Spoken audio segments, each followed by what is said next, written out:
Hi hello नमस्कार, मैं हूं नीलाक्षी कलिता और आप सबका एक बार फिर से बहुत बहुत स्वागत है वायन कंटेंट फैक्ट्री में।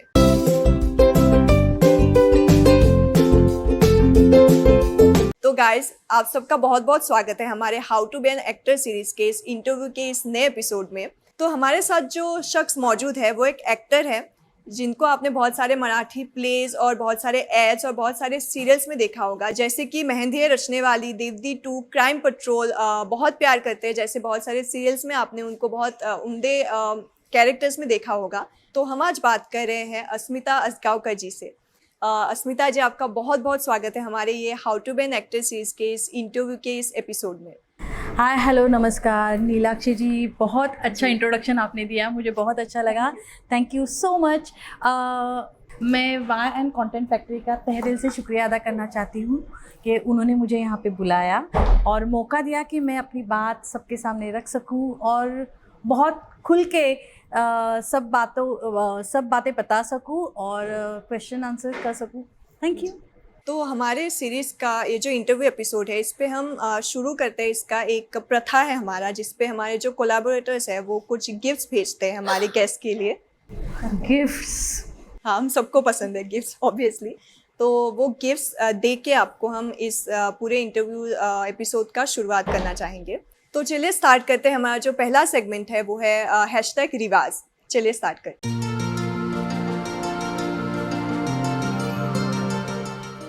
तो हमारा जो पहला गिफ्ट है वो है अपसाइकल बॉटल, जो भेजा है द प्रधा ब्रांड की तरफ से। और ये है मेधा गलगले जी और शिल्पा आप्टे जी का ब्रांड है। ये हैंड पेंटेड अपसाइकल बॉटल्स उन्होंने आपके लिए भेजा है द प्रधा की तरफ से। Medha Galgale, Shilpa Apte, thank you so much. आपकी प्रथा ऐसे ही चालू रखिए। बहुत ही सुंदर हैंड पेंटेड ये बॉटल है और मुझे बहुत अच्छी लगी, थैंक यू सो मच।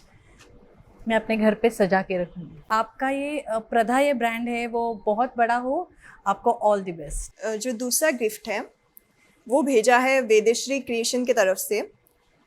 इन्होंने आपके लिए एक खास कॉम्बो भेजा है जिसमें सेंटेड कैंडल्स और बुक मार्क्स है। और इनकी ब्रांड की खासियत है कि इनकी जो पैकेजिंग है वो इको फ्रेंडली है और राइट फ्रॉम स्क्रैच वो सब कुछ अपने हाथों से बनाते हैं। तो ये है वेदेश्री क्रिएशन की तरफ से। ओह, थैंक यू वेदेश्री क्रिएशन। मुझे एक बात आपने बताई, इसमें बुक मार्कर है जो मेरे लिए बहुत इम्पॉर्टेंट है क्योंकि हमारे घर में 2000 बुक्स है और हम पढ़ते हैं। तो थैंक यू वेदेश्री क्रिएशन। और जो लास्ट गिफ्ट है वो है रेकी इन्फ्यूज एफर्मेशन कार्ड्स, जो भेजा है वन लाइफ मैनी जर्नीज इस ब्रांड से, जो नीलिमा अमित जी का ब्रांड है। वो खुद भी एक हीलर है और वो ऐसे वर्कशॉप्स भी कंडक्ट करती है। ये है आपके कुछ reiki infuse affirmation cards. Oh, thank you so much Neelima ji. और मैं आपको दिखाना चाहूँगी कितने सुंदर तरीके से पेंट किए हुए हैं। मेरा नसीब जल्दी खुलने वाला है। थैंक यू नीलिमा जी। इनके जितने भी इंस्टा हैंडल्स है या आप कहाँ से इनके प्रोडक्ट्स खरीद सकते हैं वो सब हम डिस्क्रिप्शन बॉक्स में इसका लिंक हम दे देंगे, तो आप चेकआउट कर सकते हैं। Yes sure, thank you so much. और आज हम यहाँ जहाँ पे इंटरव्यू शूट कर रहे हैं वो लोकेशन है नॉटी यार्ड लॉज, जो मुंबई पवई में है। और यहाँ का जो एनवायरनमेंट है और जो फूड है वो काफ़ी डिलीशियस है, तो आप लोग भी यहाँ पे आके चेकआउट कर सकते हो। आई होप आपको गिफ्ट्स काफ़ी पसंद आए होंगे। बिल्कुल। तो हम अब आगे बढ़ते हैं। हमारा जो दूसरा सेगमेंट है हैशटैग दिल खुल बातें, उसकी तरफ। तो इसमें हम आपसे हमारे दिल की बातें पूछेंगे। हमारे जो सब्सक्राइबर्स है वो क्या पूछना चाहते हैं एक्टिंग से रिलेटेड, तो वो सारी बातें आपसे पूछेंगे और आई होप आप दिल खोल के उसका जवाब देंगे हमें। बिल्कुल। तो चलिए हम स्टार्ट करते हैं हमारा सेकेंड सेगमेंट हैशटैग दिल खोल बातें।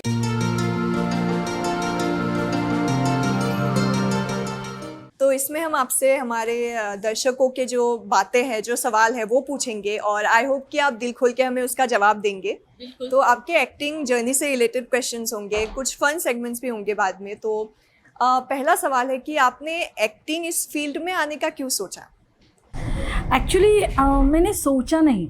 मैं जब भी 3-4 साल की थी, बहुत छोटी थी मैं, तभी मुझे एक्टिंग क्या है, ड्रामा, थिएटर सब कुछ नहीं पता था।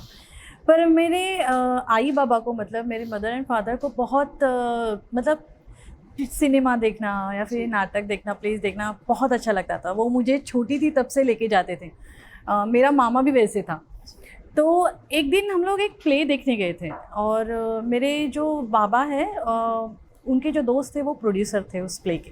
जैसे ही प्ले ख़त्म हो गया, मैं एकदम छोटी थी, तो बाबा ने गोदी में उठाया, हम लोग बैक स्टेज गए और मैंने बैक स्टेज में एक अलग ही माहौल देखा, जहाँ पे एक आदमी पूरे सब हीरो हीरोइंस के कपड़े एक ट्रॉली में लेके भर के जा रहे थे और जो हीरो हीरोइंस थे वो अच्छे अच्छे दिख रहे थे। मतलब तभी मेकअप ऐसे समझ में नहीं आ रहा था, लेकिन उनके स्किन पे कुछ अलग लगा है जो मेरे स्किन पे नहीं है। तो और वो हंस रहे थे और एक दूसरे से मिलके, तभी मोबाइल्स नहीं थे तो वैसे वाले फ़ोटो नहीं निकालते थे, लेकिन सब लोग एक दूसरे से मिल रहे थे, चर्चा हो रही थी, कुछ तो हो रहा था और वो जो माहौल था ना वो मेरे दिमाग में बैठ गया। तब ये पता नहीं था कि ये थिएटर से रिलेटेड है या ऐसा कुछ, लेकिन वो मेरे जहन में इतना कुछ बैठ गया कि मुझे वो अच्छा लगा। मतलब अभी इतने साल बाद भी मुझे वो माहौल अच्छी तरह याद है। वहाँ का एक अलग स्मेल था, वो भी मुझे अच्छी तरह याद है। शायद मुझे लगता है वहीं से स्टार्ट हो गया होगा। जी। और आपने शुरुआत थिएटर से की, जैसे कि आपने कहा, तो थिएटर से कैमरा तक का आपका सफ़र कैसा रहा? मतलब कैसे आपने सोचा कि कैमरा पे भी आपको आना है? एक्चुअली मैंने जब भी आपको ये मेरा एक्सपीरियंस कहा, शायद मुझे तभी से ऐसा लगा होगा, कहीं जहन में आया होगा कि मुझे ये करना चाहिए क्योंकि ये मुझे अच्छा लग रहा है। पर मेरी एक्चुअल एक्टिंग की शुरुआत थिएटर से नहीं हुई, मैंने थिएटर किया ही नहीं। मेरी जो एक्टिंग की शुरुआत है वो एक्चुअली स्क्रीन से हुई। मैंने मराठी सीरियल स्टार्ट की एक्चुअली 2003 में मैंने एक्टिंग करियर की थी, लेकिन उस वक्त इतने चैनल्स नहीं थे और मैं इतना करियर को लेके फोकस नहीं थी, या इतना मैंने ईज़ में ले लिया, मतलब सीरियस नहीं थी मैं उस बारे में। और मुझे तभी बैंक की नौकरी आ गई, तो बैंक मतलब फिक्स जॉब, फिक्स मनी, और तो मैंने कहा कि ठीक है यहाँ पे कुछ ना कुछ मिल रहा है तो अच्छा है कि बैंक जॉब करूँ। तो मैंने ये करियर छोड़ दिया और मैं जॉब करने लगी। तो आप अभी कहूँ तो ये मेरी सेकेंड इनिंग है। मतलब मैंने 2016 से वापस काम करना शुरू कर दिया और तभी मैंने थिएटर से शुरुआत की। तो बीच में आपने जॉब किया? जी, उसके बाद आपने फिर से मतलब शुरू की? हाँ जी, मैं 2003 में जॉब कर रही थी, उसके बाद 2005 में मेरी शादी हो गई। फिर मैंने ये करियर पूरी तरह से छोड़ दिया, कोई कांटेक्ट ही नहीं था। फिर हम लोग गोवा शिफ्ट हुए और लगभग 13 साल 14 साल के बाद मैं ये फील्ड में आई हूँ वापस। तो this is my second inning and I am enjoying it. जी बिल्कुल। आपने जब शुरुआत की थी, आपने 2003 में शुरू की, राइट? तो उसके बाद आपको गैप लेना पड़ा, तो उसमें आपको वो टच छूट गया एक्टिंग से, तो फिर से जब आपने शुरू की तो वो एक डिफ़िकल्टी नहीं आई कि अब टच छूट गया है और लोगों से भी कांटेक्ट छूट गए हैं, तो उसमें आपने कैसे फिर अपना शुरू किया? एक्चुअली डिफ़िकल्टी जो थी ना वो मेरे मन में थी, क्योंकि जब तक आप पानी में गिरते नहीं हो ना तब तक आप स्विमिंग नहीं सीख सकते। मेरे मन में एक डर था कि इतने साल में बहुत सारे नए लोग आए जिनके नाम भी मैंने नहीं सुने थे, क्योंकि मेरा इस फील्ड से कोई कनेक्शन ही छूट गया था। तो मैं डर गई थी। लेकिन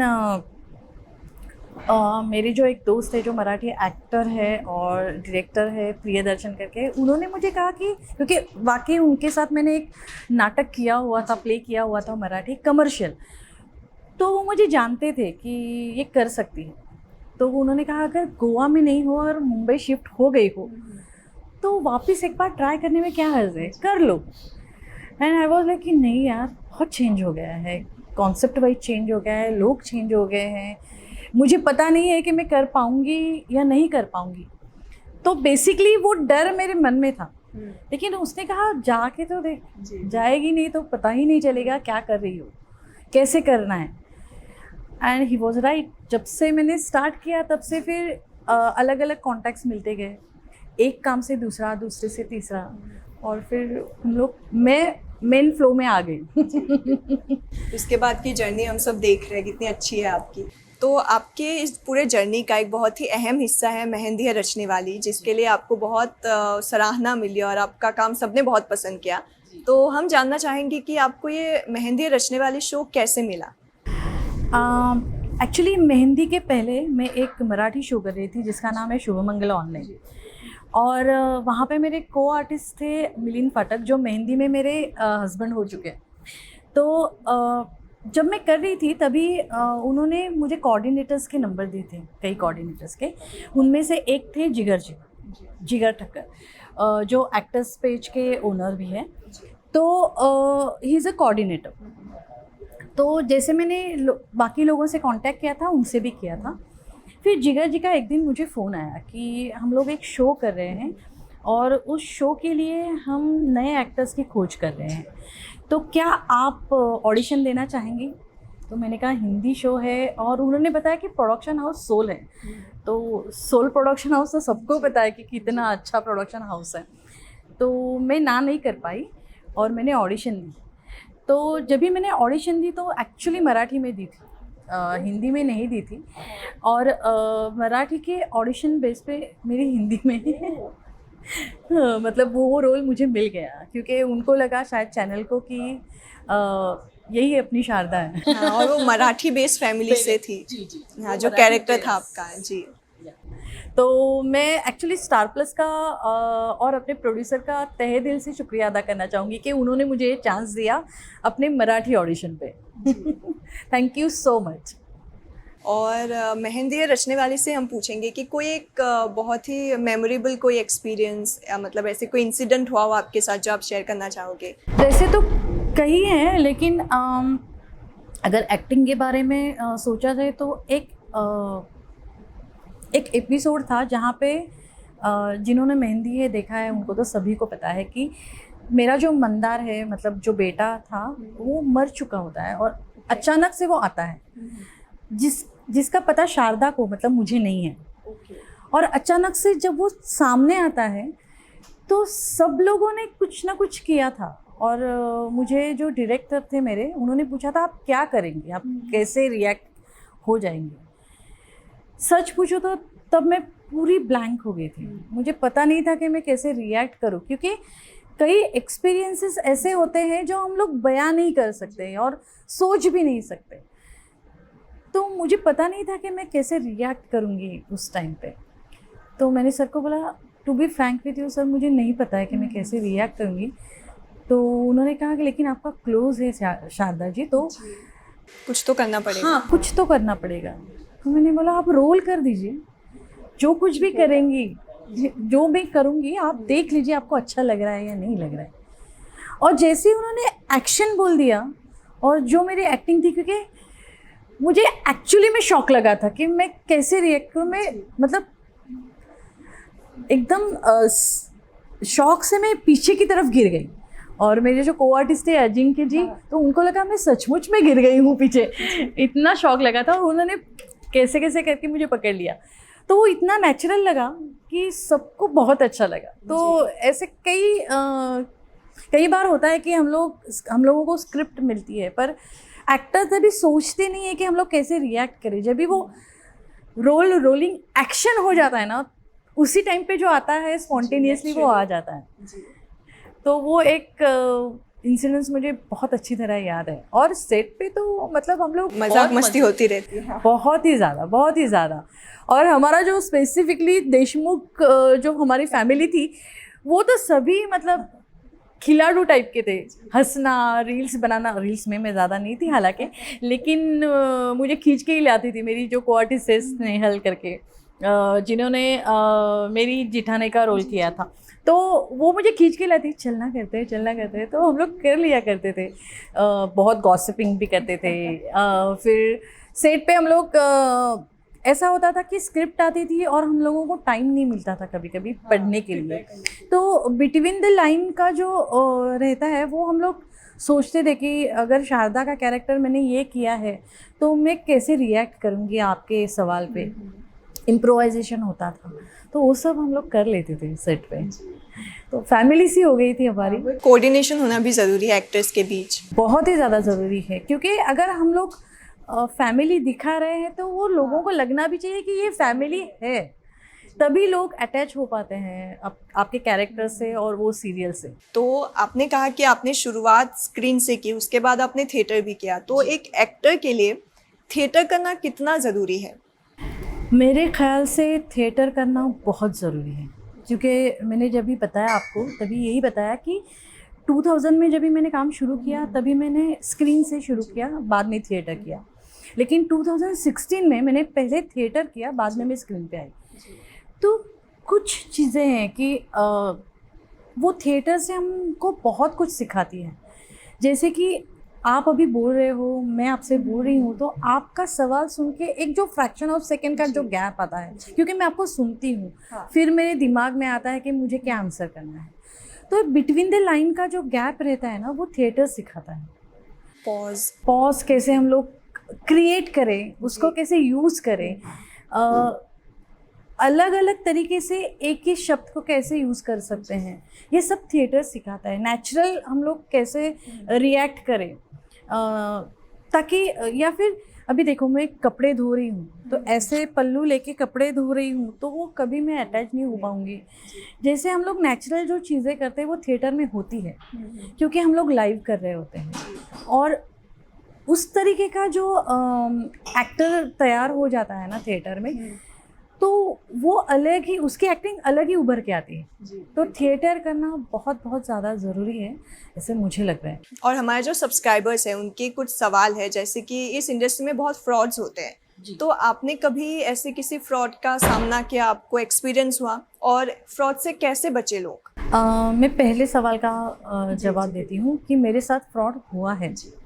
जब भी मैं 2016 में एक्चुअली आई थी, सेकेंड इनिंग में जब भी मैं खेलने आई थी तभी हुआ था, क्योंकि एक कास्टिंग एजेंसी है, शायद उसका नाम अभी कुछ अलग ही रहेगा, पर उनका मुझे मैसेज आया था किसी के थ्रू, और उन्होंने कहा था ऑफिस में आके मिलिए, ऑडिशन है।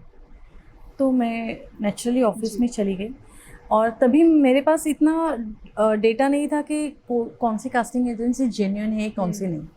तो मैं उनके ऑफिस चली गई, ऑफिस ठीक ठाक ही था। फिर उन्होंने मेरी ऑडिशन ली, एक स्क्रिप्ट दी, ऑडिशन ली। फिर उन्होंने बाहर आके कहा कि आपकी ऑडिशन तो मैंने ले ली है, लेकिन आपको रजिस्ट्रेशन का 2000 भरना है। और मैंने कहा कि लेकिन आपने तो ऐसा नहीं कहा था। तो उन्होंने कहा हाँ, लेकिन ये एक रूल है, तो सिर्फ हमारे लिए नहीं, मतलब और कुछ भी काम आता है तो हम आपको सजेस्ट करेंगे, और आप अभी मुझे पैसे मत दीजिए, सिर्फ रजिस्ट्रेशन के 2000 दीजिए, और जो भी काम आएगा उसका 20% आप बाद में दीजिए, उस कमीशन, राइट, तो उस काम का। मैं थोड़ा 2000 तो है, इट्स ओके। तो वो लालच रहती है, लालच जो मुझ में भी थी, है, सभी में रहती है। तो उस लालच की वजह से मैंने 2000 रुपये भर दिए रजिस्ट्रेशन के, और उसके बाद 1-2 बार ही उनका कुछ कॉल आया, उसके बाद आया ही नहीं। फिर 6-7 महीने ऐसे चले गए, मैं अलग अलग जगह पे ऑडिशन भी देने जाती थी, और फिर बाद में मुझे पता चला कि वो ऑफिस वहाँ पे है ही नहीं है। तो ऐसा हो सकता है आपके साथ, मेरे साथ, किसी के भी साथ। तो आप मतलब इतने साल काम करने के बाद मुझे ऐसा लगता है कि जो जेन्युइन लोग हैं, जेन्युइन प्रोडक्शन हाउसेस हैं, आप खुद वहाँ पे चल के जाइए, क्योंकि कोरोना के टाइम पे वो इजी नहीं था, लेकिन अब इजी है। अब आप तैयार होके उस प्रोडक्शन हाउसेस में जाइए, अगर आपको काम करना है उनसे पूछिए कि आपके पास मेरे लायक कुछ काम है, कोई रिक्वायरमेंट है, आप खुद जाके देखिए। और जो जेन्युइन है उनके नंबर्स, एड्रेस आपको सब गूगल पे मिल सकते हैं। तो प्लीज़ किसी भी फ्रॉड के, मतलब अगर आपको कोई भेजता है, मतलब अभी ऐसे कैसे हुआ है कि व्हाट्सएप पे बहुत सारे ग्रुप्स हो गए हैं, तो अगर मैं, आप और 10 लोग उस ग्रुप पे हैं, तो आप किसी के थ्रू जो आया हुआ मैसेज है वो व्हाट्सएप पे फॉरवर्ड कर देते। अभी कैसे होता है कि ग्रुप्स हो गए हैं व्हाट्सएप, जैसे मैं हूँ, आप हो, आपके साथ 10 लोग जुड़े हुए रहते हैं। 10 लोगों में से 5 लोग फॉरवर्ड किए हुए मैसेज आपको भेजते हैं, आप वही मैसेज फॉरवर्ड कर देती है। ऑब्वियसली आपके मन में ये नहीं है कि किसी का नुकसान हो, आपके दिल में है कि मेरे 10 लोग जो ग्रुप में हैं उनमें से किसी का भी काम हो जाए अच्छा है, तो आप वो मैसेज फॉरवर्ड कर देती है व्हाट्सएप पे। अभी जो नए लोग हैं वो ये सोचते नहीं है कि ये प्रोडक्शन हाउस जो दिया गया है, जिन पे हम लोग फ़ोटो प्रोफाइल भेज रहे हैं या जिनके पास हम लोग ऑडिशन के लिए जा रहे हैं, वो जेन्युइन है या नहीं। वो सिर्फ प्रोफाइल भेज देते हैं, ऑडिशन के लिए जाते हैं और फिर उनके साथ ये सब हो सकता है, ये फ्रॉड हो सकता है। तो आप ऐसा मत कीजिए। रेप्यूटेड जो प्रोडक्शन हाउसेस है उनके पास जाइए, उनके पास काम रहता है, उनके पास आप जाकर अगर इंट्रो भी दे दें तो उनके डेटा में आपका नाम, आपका प्रोफाइल सब कुछ रहता है। तो वो प्लीज़ कीजिए, इसी रिक्वेस्ट है मुझे सबके लिए ये है कि प्लीज़ आप जेन्युइन जो प्रोडक्शन हाउसेस हैं उनमें जाइए, आप खुद जाइए, तैयार होके जाइए, उनसे पूछिए, उनसे काम मांगिए, ना कि व्हाट्सएप पे फॉरवर्ड किए गए किसी भी मैसेज के थ्रू आप बिना जांच के कि वो जेन्युइन है कि नहीं। राइट। और अब आजकल इंटरनेट के ज़माने में तो आपको सब कुछ पता चल ही जाता है कि कौन से प्रोडक्शन चल रहे हैं। हाँ जी। तो वो एक आप अपने दिमाग में ये ख्याल पूरी तरीके से बिठा लीजिए कि बिना जांच पड़ताल किए किसी को भी प्रोफाइल फोटोज़ मत भेजिए। इसका मिसयूज़ भी हो सकता है। बिल्कुल ही हो सकता है। तो इस इंडस्ट्री में एक्चुअली आपने जैसे कहा कि कुछ फिक्स इनकम नहीं होता और बहुत सारे रिजेक्शंस होते हैं जी। तो रिजेक्शंस आप कैसे हैंडल करते हैं जब कोई प्रोजेक्ट नहीं मिलता और या बहुत आप उम्मीद लगा के करते हो कि नहीं ये तो मिल जाएगा पर वो नहीं हो पाता, तो आप कैसे उसको हैंडल करते हो रिजेक्शंस को? मस्त हंस के। एक्चुअली क्या है ना कि देखो, दुख तो सभी को होता है क्योंकि एक हमारी उम्मीदें लगी रहती है किसी प्रोजेक्ट से और सबको अच्छा काम करना है, सबको बड़ा होना है, तो मेरा भी वैसे ही है। लेकिन मुझे एक बात ये भी पता है कि थोड़ा स्ट्रगल हो तो उसकी कीमत भी रहेगी। जी बिल्कुल। और जब भी रिजेक्शन होता है ना, तभी मैं ये सोचती हूँ कि क्या कम पड़ गया, तो मैं क्या और अच्छा कर सकती हूँ या फिर उसको कैसे टैकल कर सकती हूँ, क्या अलग अलग तरीके से कर सकती थी मैं वो रोल, और क्या नहीं किया, किस में कम पड़ गई। तो इस तरह से मैं अपने आप को उस रोल को अलग तरीके से सोचने लगती हूँ, जो शायद मैंने ऑडिशन के टाइम पे नहीं दिया होगा ध्यान उस पर। तो एक तरीके से अपनी इम्प्रूवमेंट ही हो जाती है। जी बिल्कुल। तो मुझे ऐसे लगता है कि रिजेक्शन होना चाहिए, क्योंकि रिजेक्शन नहीं हुआ तो आप अपने आप को प्रूव करने में नहीं लगोगे, आप अपनी प्रोग्रेस नहीं करोगे और अलग तरीके से, अलग एस्पेक्ट से आप नहीं देखोगे उस कैरेक्टर को, उस रोल को या किसी भी चीज़ को। तो रिजेक्शन होना अच्छी बात। और रिजेक्शन के बाद ऐसे नहीं कि निराश होकर बैठ गए, you have to learn from it. या मैं नाचती हूँ कभी कभी। अच्छा, नाच लिया, बाद में देख लेंगे क्या होगा। तो और फिर बाद में बैठ के मैं सोचती हूँ कि क्यों नहीं हुआ। जी। तो पॉजिटिव तरीके से ही लेती हूँ मैं। तो आपने क्राइम पेट्रोल जैसे एपिसोडिक में भी काम किया है, तो जो एक्टर्स है, स्पेशली न्यू कमर्स है, उनको क्राइम पेट्रोल जैसे एपिसोडिक में काम करना है, तो उस पर कैसे जाए, किसको कांटेक्ट करें और कैसे वहाँ पे काम मिलता है? अगेन यही कहना चाहूँगी, क्राइम पेट्रोल में बेसिकली कैसे क्राइम जहाँ पे मतलब जो विक्टिम है या फिर आजू बाजू के उसके जो लोग हैं, वो उनको नेचुरल लुक्स पसंद है इस टाइप के सीरियल में, और वो लेते भी वैसे हैं, नहीं तो कनेक्ट नहीं कर पाएंगे हम लोग। तो ज़्यादातर वो लोग क्या करते हैं कि एक स्टोरी अगर उनके पास आ गई तो उस स्टोरी से रिलेटेड जो कैरेक्टर्स हैं, उनके करीब जो जाने वाले जो फेसेस हैं, उनको वो ज़्यादातर चुनते हैं या उस टाइप के पर्सनालिटीज़ को वो चुनते हैं।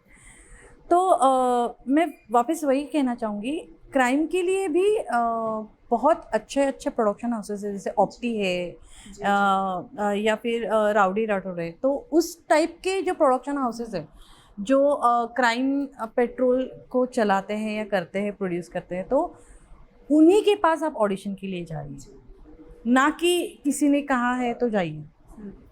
तो ईजी है, जैसे हम लोग बाकी ऑडिशंस देते हैं वैसे ही वो ऑडिशन देना रहता है, लेकिन सिर्फ ये है कि वो कैरेक्टर की रिक्वायरमेंट क्या है फेस देख के कि हाँ। कैरेक्टर के आसपास जो जाए।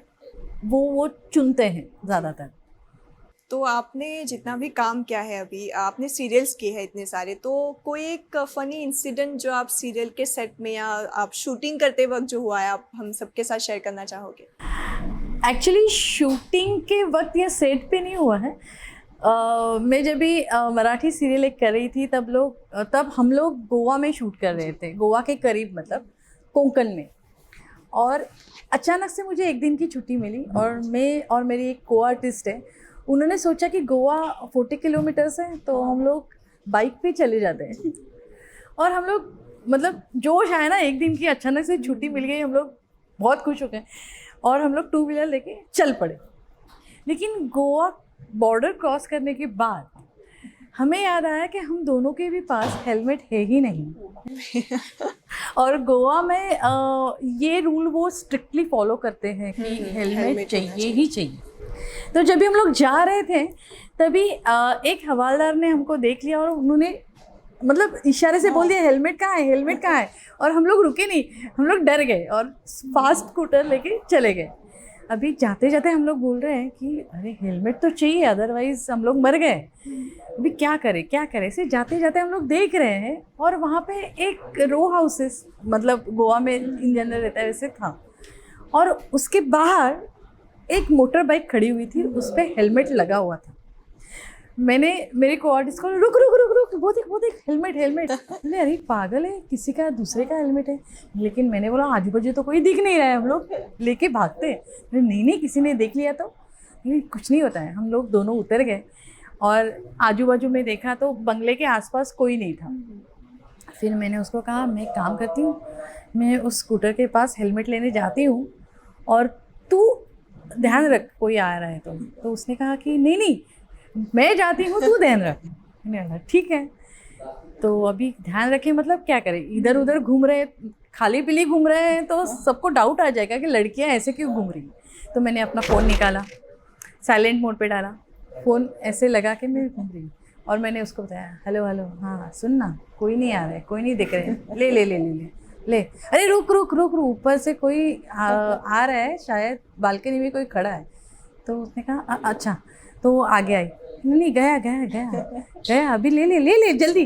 तो हम लोगों ने वो हेलमेट उठा लिया, डाल लिया और छू मंतर हो गए। मतलब बेचारा। पर ऐसी शरारतें करना कभी कभी ज़रूरी है, पर बहुत ज़्यादा नहीं, पर हम लोगों ने ऐसे किए। तो ये किस्सा है जो मेरे बहुत ध्यान में आता है कि अरे हम लोगों ने क्या किया ऐसे करके। और इंडस्ट्री में जितने लोग आना चाहते हैं उनको बहुत बार आर्टिस्ट कार्ड के नाम से ठगा जाता है या उनको कहा जाता है कि आर्टिस्ट कार्ड के बगैर आपको काम नहीं मिलेगा।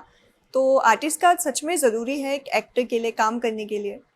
मैं सच बताऊं, मेरे पास बिल्कुल आर्टिस्ट कार्ड नहीं है, फिर भी मुझे काम मिल रहे हैं, जेन्युइन काम मिल रहे हैं, मैं जेन्युइनली कर रही हूँ जेन्युइन प्रोडक्शन हाउसेस के साथ। हाँ, आर्टिस्ट कार्ड से कुछ बेनिफिट्स है ऑफकोर्स। कहीं आपका पेमेंट अटक गया या कुछ नहीं मिला तो ऑब्वियसली आर्टिस्ट कार्ड का फ़ायदा हो जाता है। पर आर्टिस्ट कार्ड से ही फ़ायदा होता है या काम मिलता है, ये बात झूठ है।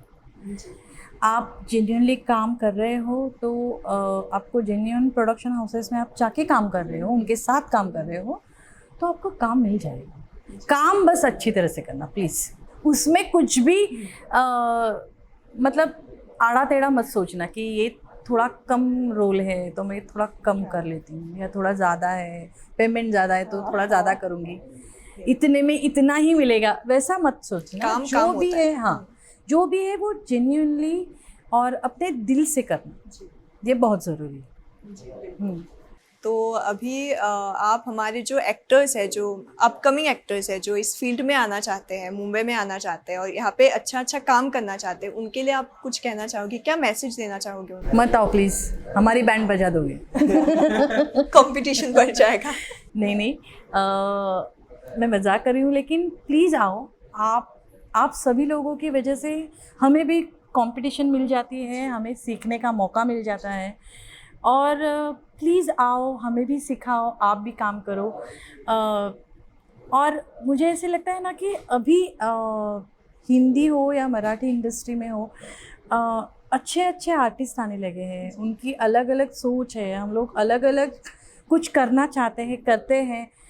तो अगर आएंगे नहीं हर तरीके से लोग या हर जगह से लोग, तो कैसे करेंगे? तो उन्हें भी आना बहुत ज़रूरी है। प्लीज़ आओ, लेकिन हमें साथ लेके काम करो। कंपटीशन तो रहेगा ही, लेकिन सबको मिलजुल के काम करना है। बिल्कुल। तो इसीलिए उनका आना यहाँ बहुत ज़रूरी है, क्योंकि उनके दिमाग में नए कंसेप्ट, हर एक के दिमाग में अलग अलग रहते हैं। तो उनके साथ काम करने का मज़ा ही कुछ और है। जो क्योंकि मैंने मेहंदी में सीखा है, जो हमसे छोटे हैं, मतलब ऋतुजा है, प्रियंका है, तो उनसे मैंने वहाँ पे जाके सीखा कि रील्स कैसे बनाते हैं। तो सीखने को बहुत कुछ है, आप सिर्फ सीखो। तो हमारे सवाल अभी ख़त्म हो गए, जितने भी हमने हमारे सब्सक्राइबर्स ने भी पूछे। आई होप उनको भी बहुत कुछ जानने को मिला होगा आपके एक्सपीरियंसेस से, और आई होप आपको भी अच्छा लगा होगा जवाब बिल्कुल। जी। तो ये सेगमेंट यहीं पे ख़त्म होता है। हमारा एक फ़न सेगमेंट है अभी, जो सवाल जवाब से जुड़ा है, रैपिड फायर सेगमेंट, वो हम अभी शुरू करेंगे। तो चलिए शुरू करते हैं हमारा next segment, #rapid fire round.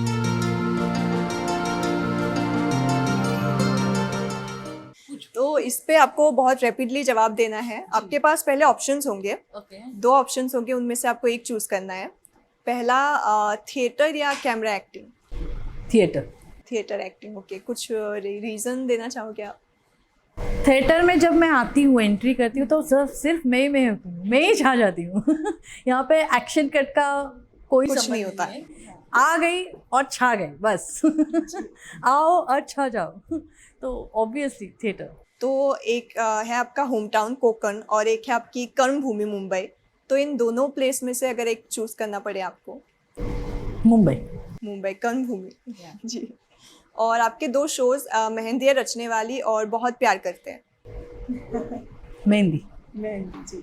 उसमें हम सब ने आपको बहुत, आपका काम हम सब ने बहुत पसंद किया। थैंक दोनों यू में सो पसंद much, thank you so much. लेकिन शारदा ने मुझे बहुत कुछ दिया, सो मेहंदी ऑफ कोर्स। तो अभी हम आपके कुछ फेवरेट्स आपसे पूछेंगे।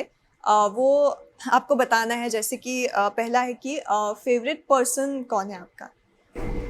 मैं अपनी फेवरेट हूँ, करीना कपूर। यस।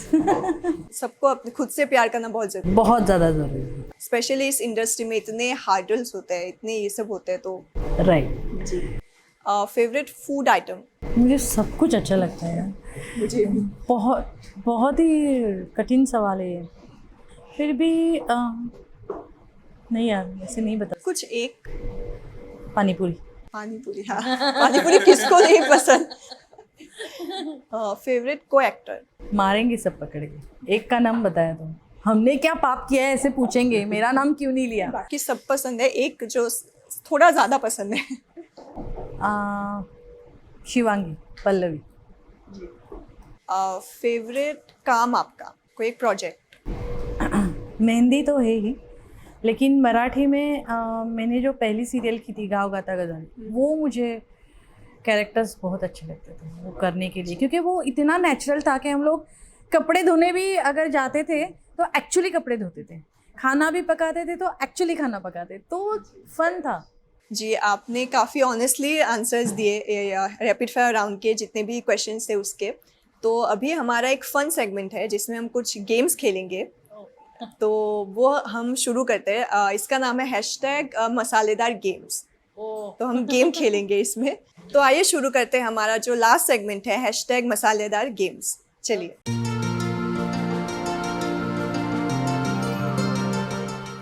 तो एक्टर्स के लिए कुछ mind and body coordination exercises हैं, वो थोड़े से ट्रिकी है। मैं आपको पहले करके दिखाऊंगी, यू हैव टू ट्राई। तो पहला है कि ये दोनों हाथ हैं, एक को आपको क्लॉकवाइज घुमाना है, एक को एंटी क्लॉकवाइज घुमाना है। तो वो साथ में करना है, मतलब ऐसे। ट्राई करिए कौन आप। सा क्लॉकवाइज और कौन सा एंटी आप देख लीजिए, ये वाला आप क्लॉकवाइज घुमा सकते हैं साथ में। ये अच्छा, ये और ये जी, अभी दोनों को साथ में करना है। एक मिनट, ये पहले चालू कर देती हूँ हाँ, हाँ, मीटर, हाँ। फिर ये कर देती हूँ। पर ये बहुत ही थोड़ा नहीं, ट्रिकी तो है। ट्रिकी है। हाँ हो रहा है कुछ थोड़ा तो सा। हो रहा है हाँ हाँ पर क्या हो रहा है पता नहीं। ऐसे लग रहा है कि मैं थोड़ा सा हो रहा है जी। हाँ थोड़ा सा कुछ तो हो रहा है, चरखा चला रही हूँ क्या? हाँ कुछ तो किया बेटर, मैंने। मतलब पहली बार आपने किया तो, हाँ क्योंकि इसके लिए प्रैक्टिस चाहिए, हमने भी प्रैक्टिस करके ही किया है। हमें घर पे जाके प्रैक्टिस हाँ, और सारे एक्टर जो है जिनको मतलब माइंड एंड बॉडी कोऑर्डिनेशन ज़रूरी है तो वो भी कर सकते हाँ हैं बिल्कुल घर पे। बिल्कुल। तो दूसरा है, एक हाथ से आपको रब करना है, एक हाथ से आपको पंच करना है, तो दोनों साथ में करना है। अभी हम एक हाथ हाँ ऐसे हो जाता है, बट इट्स फन या। हाँ नहीं हो रहा है थोड़ा सा, ट्राइंग हार्ड नहीं हो रहा है, हो रहा हो है। रहा है ना? हाँ वो दूसरे स्विच भी करना था बट हम नहीं कर रहे वो अभी। स्विच भी कर रहे हैं क्या? रुको, इसको गाड़ी को जरा हाँ चालू करती नहीं हूँ। हो रहा है, हो रहा है ये ना? हो गया। हाँ हाँ, okay. नाइस, हो रहा है ये। डॉग कैसे ऐसे? हाँ ऐसे ही ऐसे आप कर सकते हैं। हाँ मैं कर लूँ पहले, मुझे आना चाहिए। हाँ कंटिन्यू। हाँ तो अभी जो लास्ट है इसका वो है, एक हाथ से आपको डॉग बनाना है, दूसरे हाथ से आपको 2 बनाना है, 2 बनाना है, और दोनों आपको फास्ट फास्ट स्विच करना है, जैसे कि ये हो गया। पहले क्या करी वो तो धीरे धीरे पहले स्लो कीजिए, अच्छा, एक हाथ से पहले 2 बना लीजिए और एक हाथ से, हाँ अभी स्विच कीजिए, इससे 2 बनाइए, हाँ और उससे, हाँ हाँ हाँ अभी स्विच करिए, उससे 2, से 2 हाँ। से डॉग। हाँ ओके Perfect. करना है ये हाँ अच्छा, और अभी ये हाँ परफेक्ट। कुछ तो किया मैंने। नहीं नहीं ये सही हुआ आपका, थोड़ा स्लो किया आपने बट इट वाज नाइस। बीच बीच में वो कान खड़ा रह नहीं पाता है, जब भी किसी को देखता है तभी हाँ भौंकना उसका शुरू माइंड कर डाइवर्ट हो जाता है, कोऑर्डिनेट नहीं कर पाता। देता है। तो ख़त्म हो गया ना? हाँ तो सच में आपके साथ गेम खेल के बातें करके बहुत अच्छा लगा, आपने इतने अच्छे से जवाब दिया, इतनी कोऑर्डिनेट करके आपने हंसाया भी हमें, तो सच में काफ़ी अच्छा लगा। थैंक यू वेरी मच कि आप हमारे इस एपिसोड में, how to be an actor series के इस इंटरव्यू एपिसोड में आए। वी आर वेरी ऑनर्ड कि आप हमारे शो में आए। Thank you very much. Thank you so much. मुझे भी बहुत अच्छा लगा, और एक्चुअली दिल खोल के मैंने बातें की, तो मुझे ऐसे लगा कि शायद अपने कॉन्वर्सेशन से बहुत लोगों को फ़ायदा हो जाएगा जी, जो बिल्कुल। एक्टिंग करियर में आना चाहते हैं। तो सबके लिए ऑल द बेस्ट, और हमें देखते रहिए, हमें लाइक करते रहिए, हमें सब्सक्राइब करते रहिए। Thank you. तो हम आपसे मिलेंगे जल्दी एक नए एपिसोड में, तब तक के लिए stay happy, be connected, stay positive. Thank you so much, bye bye.